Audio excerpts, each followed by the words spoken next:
Mesmo assentados, vamos abrir o texto sagrado em 1 Coríntios, capítulo 1, do 18 ao 25.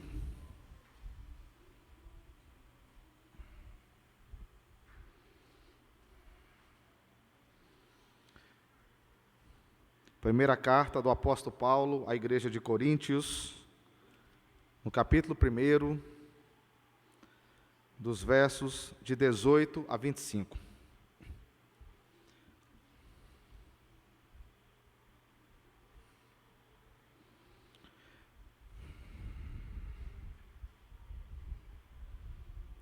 Diz assim a palavra do Senhor: certamente a palavra da cruz é loucura para os que se perdem, mas para nós que somos salvos, ela é poder de Deus.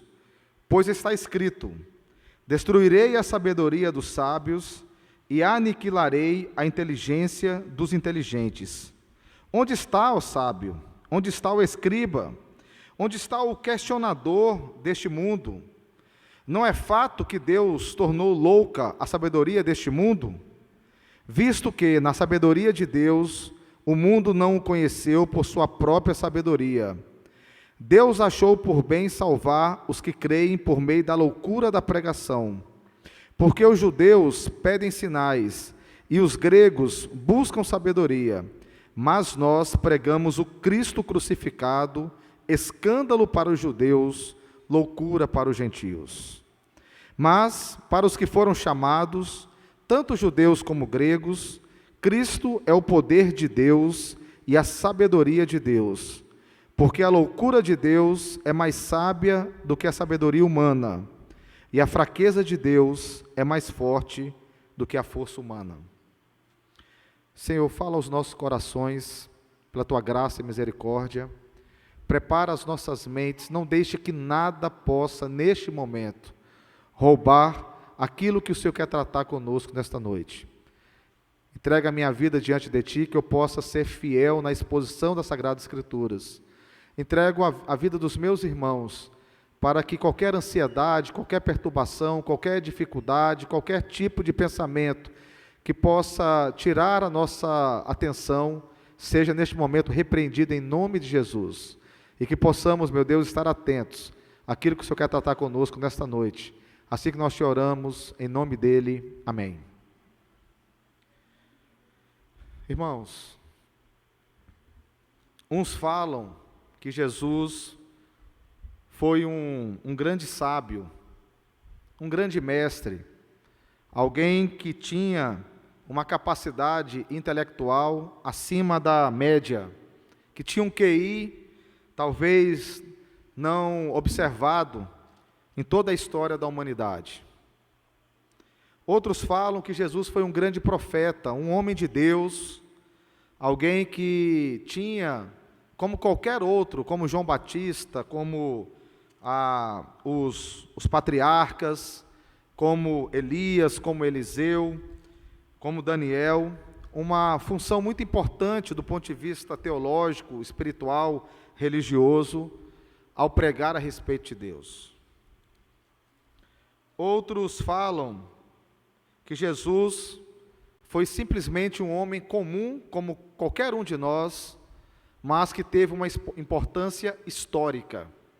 Alguém que, através das suas ideologias, através dos seus pensamentos, ele dividiu e culminou na finalização de todo o Império Romano, que há milhares de anos dominava completamente o mundo.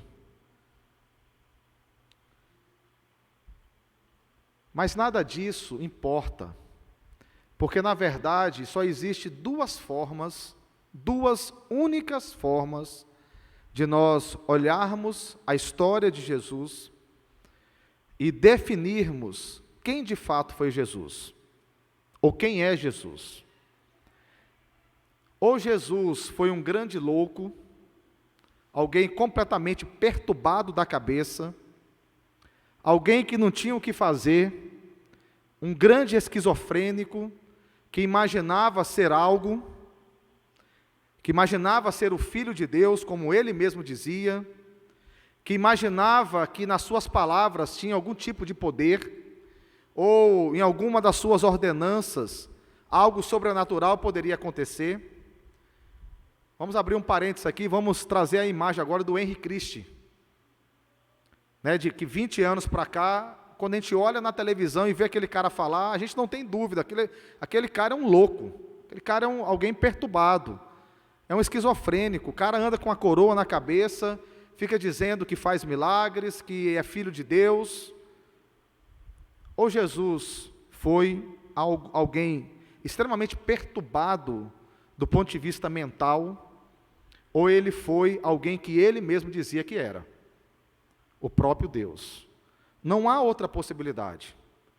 Como que alguém vai dizer que Jesus foi sábio e não reconhecer aquilo que o próprio Jesus disse a respeito de si próprio, que ele era o Filho de Deus? Como que eu vou conceituar alguém sábio se eu não acredito que ele era o Filho de Deus? Isso não é sabedoria, isso é loucura. Se eu sou um ateu, ou se eu não creio em Cristo como Senhor e Salvador da minha vida, eu também não posso taxá-lo como sábio. Que sabedoria tem na palavra ou na vida de alguém que diz que fez aquilo que fez, ou diz que até ressuscitaria depois de morto no terceiro dia? Que sabedoria é essa se eu não creio que se de fato ele ressuscitou? Eu não posso tratá-lo como sábio se eu não creio nele como Senhor e Salvador. É impossível. Também eu não posso tratá-lo como um profeta se ele foi um grande louco mentiroso. Alguém que da mesma forma dizia que ressuscitaria, que fez milagres, que expulsava demônios. Como um profeta que estaria envolvido em algo que de fato não representaria a verdade daquilo que ele mesmo falava ou vivia? Não há possibilidade de tratar Jesus Cristo que não seja alguém que foi um grande louco na história, e que muitos outros loucos, ou até talvez levado por massa de manobra, acreditou na loucura dele, ou de fato Jesus Cristo foi e é quem ele realmente diz. Alguém, o verbo que foi verbalizado lá atrás pelos profetas, lá por Moisés, há quase 4.000 anos antes do seu nascimento, que viria aquele que esmagaria a cabeça da serpente e ela feriria o seu calcanhar. O Jesus foi o verbo que se fez carne, se materializou como 100% homem, através de algo extremamente sobrenatural, uma fecundação no óvulo de uma mulher comum, mas extremamente especial e escolhida por Deus, que foi Maria, e nasceu e viveu 33 anos, e ali realmente representou e consolidou o Antigo e o Novo Testamento na sua pessoa, como o próprio Deus que habitou entre nós. Não há outra opção de taxar Jesus. Não existe outra opção. E quando a gente vê o apóstolo Paulo, e é importante para entender esse texto que acabamos de ler, compreender 3 coisas. Primeiro, quando ele fala que o evangelho é loucura, primeira informação importantíssima para entendermos o que o apóstolo Paulo estava dizendo é: o que é o evangelho? O que é o evangelho? Essa é uma pergunta importante que nós temos que fazer. O que é isso aqui? Ele está dizendo que o evangelho é loucura para os homens, mas sabedoria de Deus. O que é o evangelho? Na verdade, a pergunta está mal formulada por mim. A pergunta não é o que é o evangelho, mas quem é o evangelho? O evangelho é a pessoa de Cristo. O evangelho é Cristo. O Evangelho é o nascimento, a vida, o ministério, a morte e a ressurreição de Cristo. Quando nós olhamos Mateus, Marcos, Lucas e João, os evangelhos, eles contam exatamente esses 5 pontos a respeito da pessoa de Cristo. Como nasceu, como viveu, os 3 anos de ministérios, a sua morte e depois a sua ressurreição. Então, para entendermos o que o apóstolo Paulo quer tratar no contexto de 1 Coríntios capítulo 1, temos que entender que a definição de evangelho é que o evangelho é uma pessoa, e a pessoa de Jesus Cristo. O segundo aspecto importante que temos que entender, compreender para que a gente possa avançar no texto, é o próprio contexto histórico que nós estamos vivendo aqui neste momento. Nós estamos vivendo um período na humanidade conhecido como período helenístico. É um período onde havia um apogeu da filosofia, da sabedoria grega, a filosofia antropocêntrica, que o homem era o centro do universo. Antro, de homem, centro, centrismo, centro, referência principal. O homem, ele é um próprio Deus, ou um semideus. Tudo que existe, existe para satisfazer o homem. Tudo que está aí, que foi criado de uma forma natural, né, sem ter um criador, existe para satisfazer este homem. Ele é o centro de todas as coisas. Ele subsiste em si mesmo. E por isso que este homem, ele precisa buscar de qualquer custo a felicidade, viver cada dia os prazeres deste mundo, porque finando esta vida, acaba a história daquele homem. O carpe diem, como os gregos pregavam e viviam dissolutamente. E esse período helenístico, ele tinha esta filosofia grega do homem, o centro de todas as coisas, e ele também tinha o aspecto do Império Romano, um império místico, um império que envolvia várias religiões, que adorava vários deuses, um império que abraçava as culturas e incorporava no seu bojo das suas relações políticas e religiosas as diversas culturas, que inclusive hoje o que muito se tem em vários países do mundo, inclusive no nosso, a ideia mística. Nós acreditamos em várias outras coisas, além daquilo que é o Evangelho. Isso é muito lamentável. Além daquilo que é Cristo, que é a pessoa de Cristo.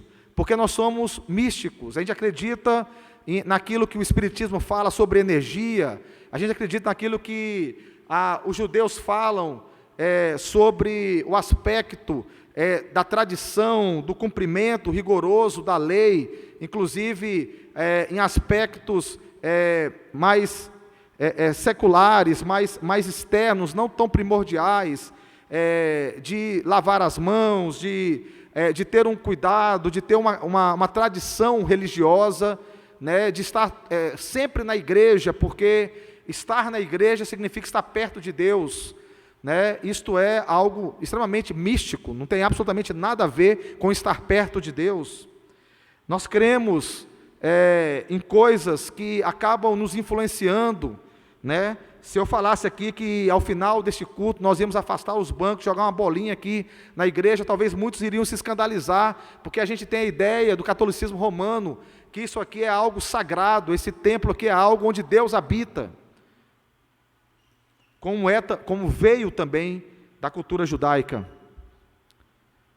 Nós acreditamos em algo budista, de que é importante ter a mente concentrada, que é importante estar com a mente limpa, para que o nosso corpo esteja bem, e assim a nossa vida vá bem.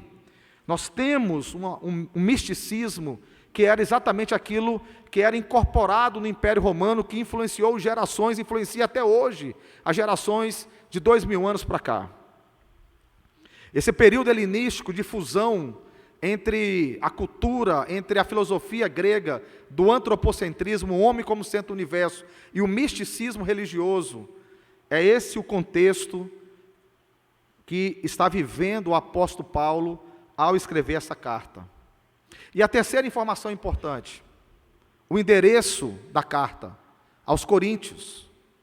Corinto era uma igreja grega, onde tinha a grande maioria de pessoas gregas.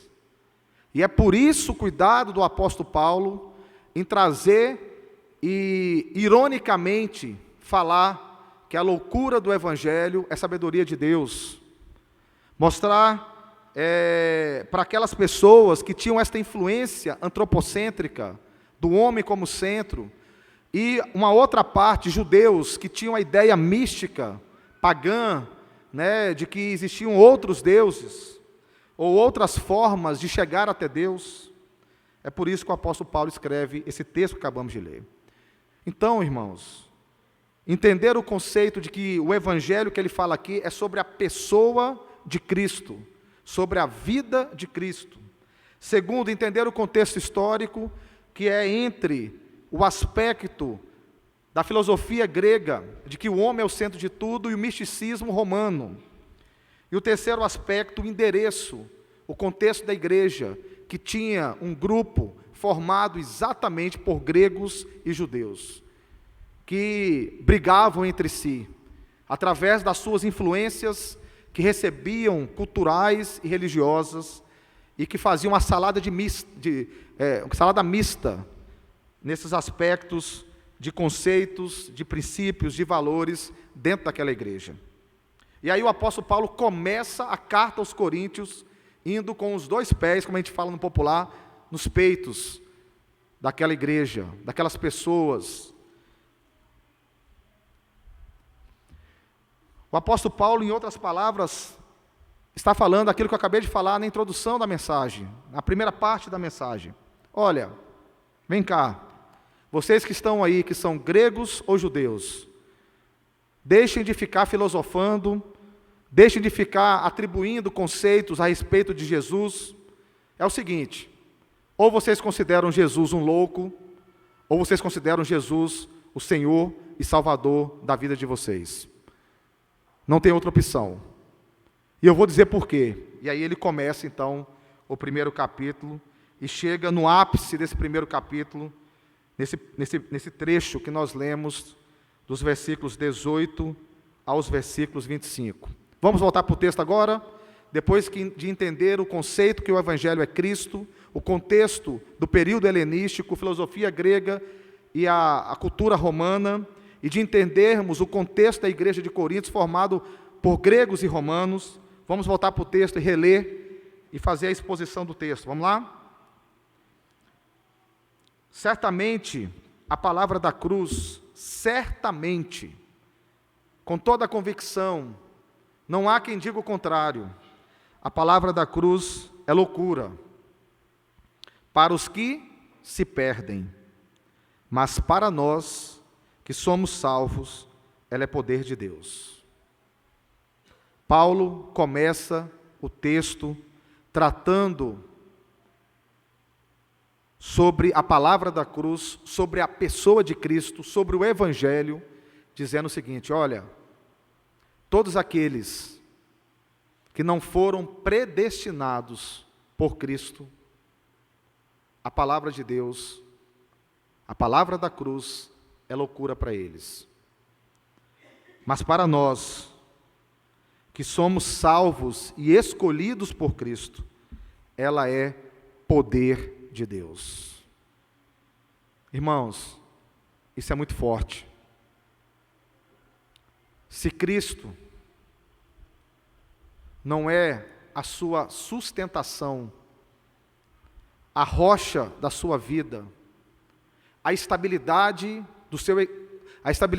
e o equilíbrio do seu emocional, a estabilidade e a força que te faz viver a cada dia, independente do contexto e circunstâncias que você esteja passando ou que passou. Se Cristo não é algo que te faz enxergar a vida com um olhar completamente diferente daquilo que o mundo atribui à vida humana, ou seja, acúmulo de riquezas, né? Acúmulo de bens, ter um bom status, ter uma boa posição social, ter uma boa família, isso tudo é completamente loucura. Isso não tem qualquer validade diante do Evangelho, porque na verdade as nossas vidas se resumem a viver para a honra e glória daquele que habitou entre nós e que foi o próprio Deus encarnado aqui nessa terra.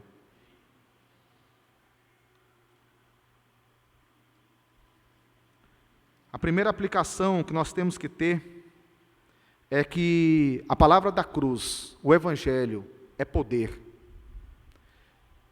E quando nós falamos poder, nós estamos falando um poder transformador, avassalador, que muda qualquer circunstância, que acaba com qualquer situação que o homem não consegue avançar ou enxergar, a ponto de nos ressuscitar, de vencer a morte, a ponto de transformar um homem que fez mazelas por todo o mundo, a ponto de curar aquilo que é incurável, a ponto de salvar aquilo que não tem mais salvação. Poder de Deus, um poder que ele é 1000 vezes, milhares de vezes, na verdade, incalculáveis vezes, maior do que qualquer tecnologia, do que qualquer bomba atômica. Imagine se caíssemos, irmãos, aqui uma bomba, agora na nossa região, talvez toda uma região aqui, toda a cidade de Natal fosse destruída. O Evangelho, ela impacta o mundo, a história, transforma. Nós estamos falando de uma mensagem de 2000 anos atrás, que tem mais de 2 bilhões de seguidores, porque ela é viva, ela nunca vai morrer, ela é o maior poder que pode existir, porque é o poder do próprio Deus. Isso nos traz uma aplicação muito importante. Não interessa o probleminha que eu esteja vivendo. Pode ser um câncer em fase terminal. Pode ser a morte de um filho querido. Pode ser uma circunstância emocional muito drástica, que machucou o meu coração, que machucou a minha vida e que me traumatizou. Se você se entregar a Cristo, o poder da cruz vai transformar a sua vida e você vai viver feliz, independente da circunstância. Você vai viver a presença e a plenitude de Deus, independente da circunstância, porque o poder de Deus, ele é a maior coisa que pode existir e confrontar e transformar a vida do homem. Mas Paulo continua: pois está escrito, destruirei a sabedoria dos sábios e aniquilarei a inteligência dos inteligentes. Paulo está dizendo o seguinte: olha, sabe por quê? A palavra da cruz, o Evangelho, Cristo, é loucura para os que se perdem, e sabedoria e poder para os que são salvos? Porque o próprio Deus, ele destruiu a sabedoria dos sábios e aniquilou a inteligência dos inteligentes. Não há Albert Einstein, não há qualquer tipo de pensador grego que a sua inteligência ou a sua filosofia, se ela não estiver centralizada na pessoa de Cristo, ela é uma inteligência que foi destruída por Deus e uma sabedoria que foi aniquilada por Deus. Ela serve para a gente rasgar e jogar fora, não serve para a gente se pautar sobre ela. E aí Paulo agora vai ser mais irônico. Ele vai dizer o seguinte: lembrem que aquela igreja estava cheia de gregos, que bebiam as filosofias dos gregos da época, que se intitulavam sábios. E Paulo vai dizer o seguinte: onde está o sábio? Onde é que está o escriba? Onde está o questionador deste mundo? Não é fato que Deus tornou louca a sabedoria deste mundo? Visto que na sabedoria de Deus, o mundo não o conheceu por sua própria sabedoria. Deus achou por bem salvar os que creem por meio da loucura da pregação. Paulo está dizendo o seguinte: olha, cadê a turma da sabedoria? Cadê a turma que aí eram os gregos? Cadê os escribas, que eram os judeus? Aqueles que dominavam os comentários, os textos, a apologética religiosa judaica do Pentateuco. Cadê essa turma toda? Cadê a força deles? Onde é que eles se predominam? Por que que as pessoas não seguem o que eles falam? Por que que eles estão aí vagando e difundindo a sua cultura, a sua ideia, a sua ideologia, e não há transformação do homem ao incutir na sua mente ou no seu dia a dia a sua sabedoria? E aí ele repete: porque a sabedoria de Deus, o mundo não o conheceu por sua própria sabedoria. Deus achou por bem salvar os que creem por meio da loucura da pregação. Sabe o que Paulo está dizendo, irmãos? Que todos nós, homens, mortos em nossos delitos e pecados, nascemos achando que Cristo é louco. Nascemos achando que Ele não tem qualquer valor. Por mais que eu queira me adaptar e dizer: não, ele foi um grande homem. Mentira, não tem lógica. Que grande homem é esse que dizia que era o próprio Deus? Não, ele foi um grande profeta. Mentira, não tem como ser um grande profeta. Quando Deus não se revela a nós, Ele deixa que a gente se entregue às nossas filosofias, às nossas culturas místicas, para que a gente, nelas mesmas, venhamos a perder por nossa própria responsabilidade.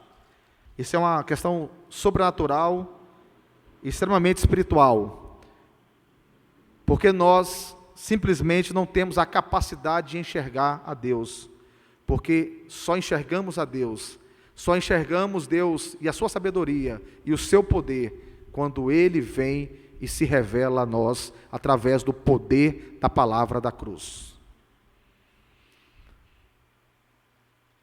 Se você está pensando aí assim: olha, eu creio em Cristo como meu Senhor e Salvador, não tenho dúvida, eu vivo para Cristo. Tenha certeza, meu irmão, que Deus se revelou a você a ponto de tirar da sua mente e do seu coração que as filosofias humanas tenham qualquer validade, mas que o poder da cruz é quem vive e reina na sua vida, na minha vida. Paulo continua então, depois desse momento irônico, depois de afirmar que Deus achou por bem salvar os que creem por meio da loucura da pregação, loucura atribuída, né? A loucura essa, na verdade, a loucura que ele diz é quem falava que era loucura, porque Deus não tinha se revelado a eles. Ele continua, versículo 22, porque os judeus pedem sinais, o aspecto místico. Os judeus precisam que algo aconteça de forma extraordinária, que alguém se levante do pó e nasça um grande guerreiro, e esse guerreiro vai libertar, aniquilar os povos, e vai colocar o povo judeu lá em cima, né? Os judeus pedem sinais, os gregos buscam sabedoria, filosofia, ideologia, o entendimento de tudo, de todos, né? O entendimento da natureza humana, da criação de todas as coisas, a ideia antropocêntrica de que somos os próprios deuses, homens que temos toda a responsabilidade e condução das nossas próprias vidas. Mas nós, e aí Paulo vai dizer, agora, o judeu busca o misticismo, os gregos buscam suas filosofias.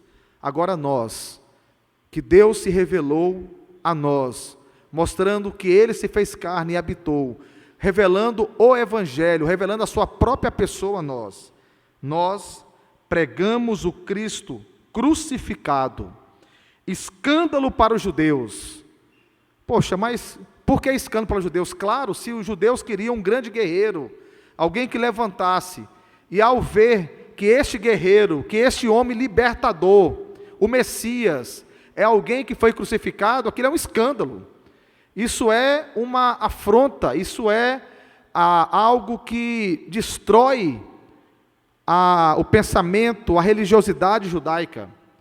Nunca um grande guerreiro seria morto numa morte de cruz, como um ladrão, como alguém com escárnio, vergonhosa, como era a morte de cruz. Para os judeus, isso é um grande escândalo, afirmar que Cristo era o próprio Deus. Mas nós pregamos o Cristo crucificado, escândalo para os judeus e loucura para os gentios. Os grandes sábios, as grandes potências intelectuais gregas, os gentios, não poderiam considerar, a não ser loucura, um homem que se falava que era o próprio Deus.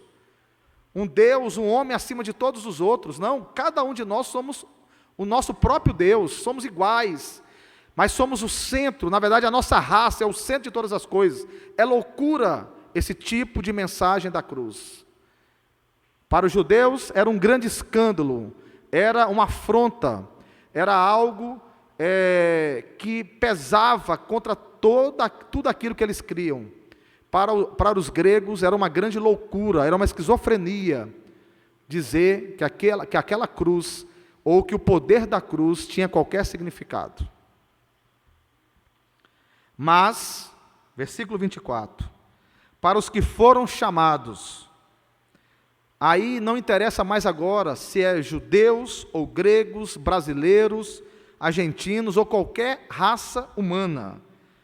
Para os que foram chamados, tanto judeus como gregos, Cristo é o poder de Deus e a sabedoria de Deus. Amém, irmãos?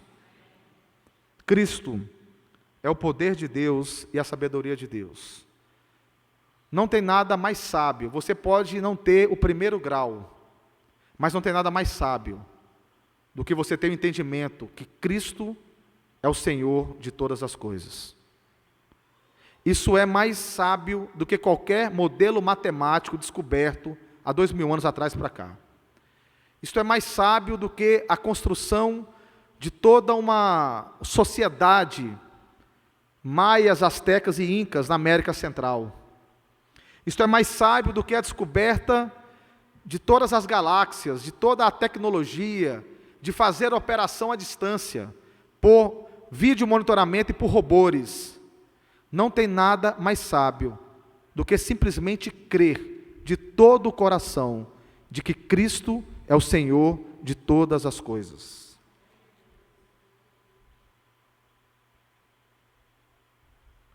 Porque a loucura de Deus, loucura esta, que era falada pelos gregos, escândalo, escárnio, que era falado pelos judeus, porque a loucura de Deus, ela é mais sábia do que a sabedoria humana. E a fraqueza de Deus é mais forte do que a força humana. Irmãos, quem está conosco é quem detém em si próprio toda a força existente. Quem cuida de nós é aquele que fez os céus e a terra, que fez as galáxias, que fez todas as leis da física, da química, é aquele que estabeleceu todo e qualquer tipo de relação humana e nossa para com Ele, Criador de todas as coisas. Quem nos sustenta, quem nos fortalece, quem é o Senhor das nossas vidas, é aquele que morreu na cruz, não por fraqueza, não para poder escandalizar os judeus, não para que os gregos pudessem dizer, morreu, está morto, mas morreu por amor a nós. Morreu porque nos amou antes da fundação do mundo. Morreu para que nós pudéssemos ser justificados em sua pessoa, na sua obra e no seu poder manifestado na cruz do Calvário. O nosso Deus é o Deus criador de todas as coisas, mas também é o Deus que desceu do grande trono, onde Ele sempre impera e imperou sobre todos os mundos, se humilhou, se fez carne, passou todas as mazelas que eu e você passamos, morreu, desceu ao Hades, desceu ao inferno. Cristo desceu ao inferno. Deus, Deus meu, por que me desamparaste? Deus virou as costas para o seu Filho, por amor a nós, porque nós somos aquilo que Ele tem de mais precioso, porque Ele mesmo disse: aqueles que o Pai me deu, de maneira alguma os lançarei fora. Nós somos extremamente privilegiados, nós somos escolhidos, não pelos nossos méritos, mas pelo mérito dele na cruz do Calvário, para que nós possamos, irmãos, de uma vez por todas, arregaçar as mangas e falar para o mundo: aquilo que vocês enxergam como loucura é poder para a minha vida. Aquilo que vocês enxergam como escândalo é aquilo que eu mais creio, que transforma a minha vida e que é mais importante, porque isto é a própria pessoa de Cristo, o meu Senhor e o meu Salvador. Que Deus nos abençoe e que Ele nos faça enxergar Cristo sempre, a cada dia, como aquilo que temos de mais importante e mais precioso, como a sabedoria e poder que vem da parte de Deus. Amém? Vamos orar?